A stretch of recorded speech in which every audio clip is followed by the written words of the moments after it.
भूमि का प्रकाश 10वां भाग। प्रकरण संख्या 8। सृष्टि विद्या विषयः।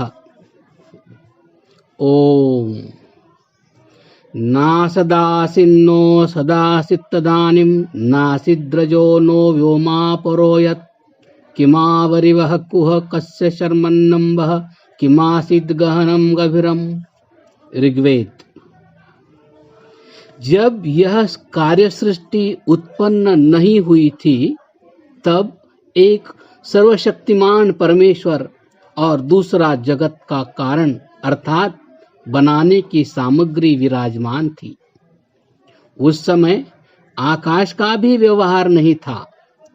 उस समय सत अर्थात सतोगुण, रजोगुण और तमोगुण मिलके जो प्रधान कहता है वह भी नहीं था।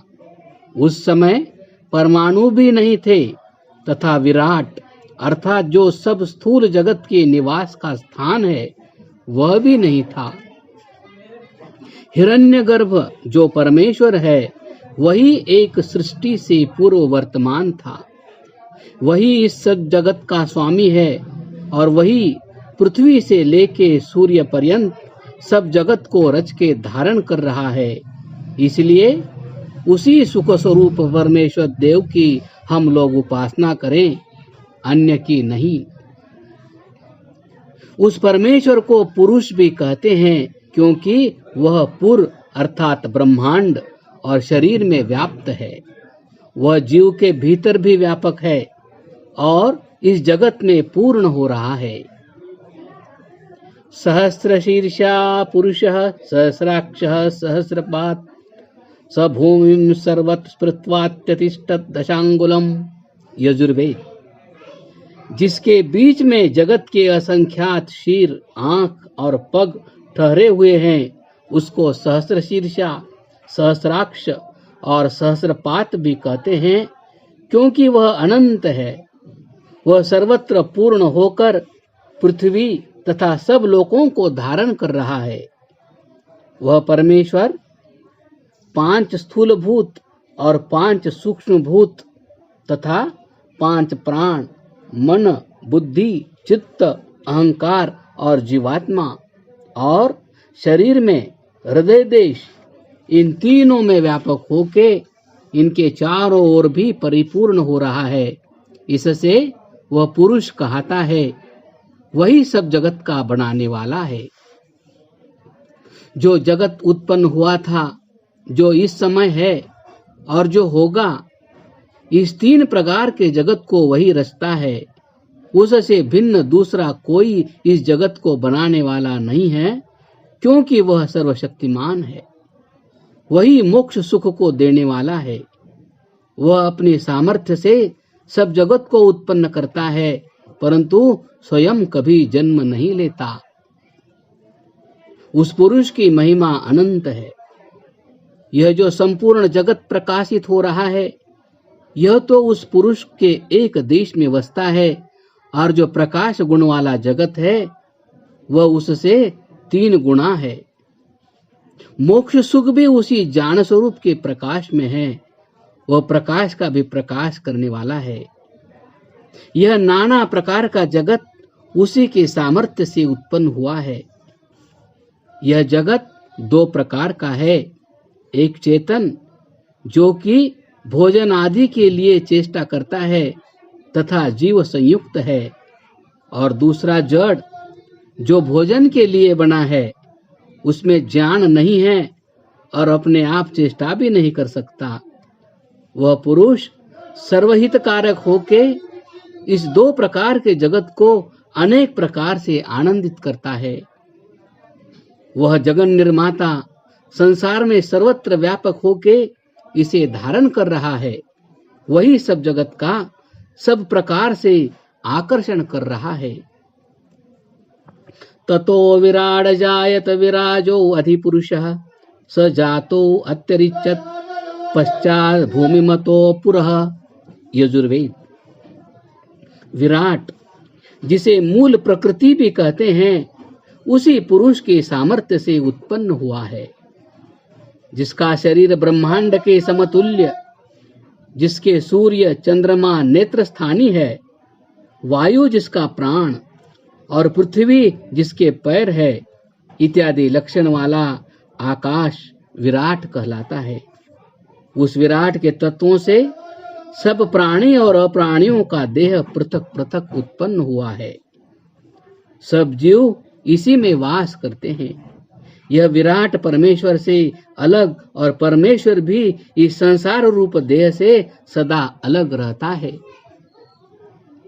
उसी पुरुष से भोजन, अन्न, वस्त्र, जल आदि पदार्थों को सब मनुष्यों ने प्राप्त किया है, क्योंकि उसी के सामर्थ्य से ये सब उत्पन्न हुए। ग्राम और वन के सब पशुओं को भी उसी ने उत्पन्न किया है, पक्षियों को भी उसी ने बनाया है। सूक्ष्म देहधारी कीट, पतंग आदि सब जीवों के देह भी उसी ने उत्पन्न किए हैं। उसी परमात्मा से ऋग, यजु, साम और अथर्व चारों वेद भी प्रकट हुए। उसी के सामर्थ्य से अश्व अर्थात घोड़ा और बिजली आदि पदार्थ उत्पन्न हुए हैं।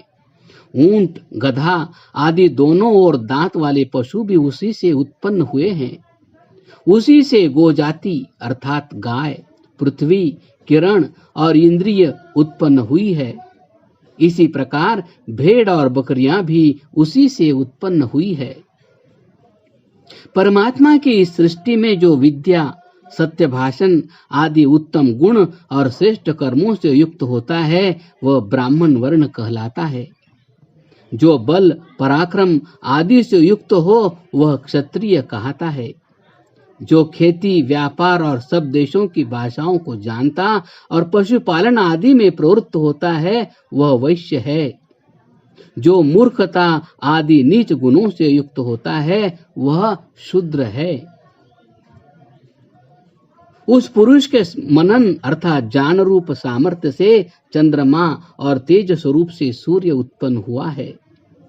अवकाश रूप सामर्थ्य से आकाश, वायु रूप सामर्थ्य से वायु तथा सब इंद्रियां भी अपने अपने कारण से उत्पन्न हुई है, और मुख्य ज्योति रूप सामर्थ्य से अग्नि उत्पन्न हुआ है।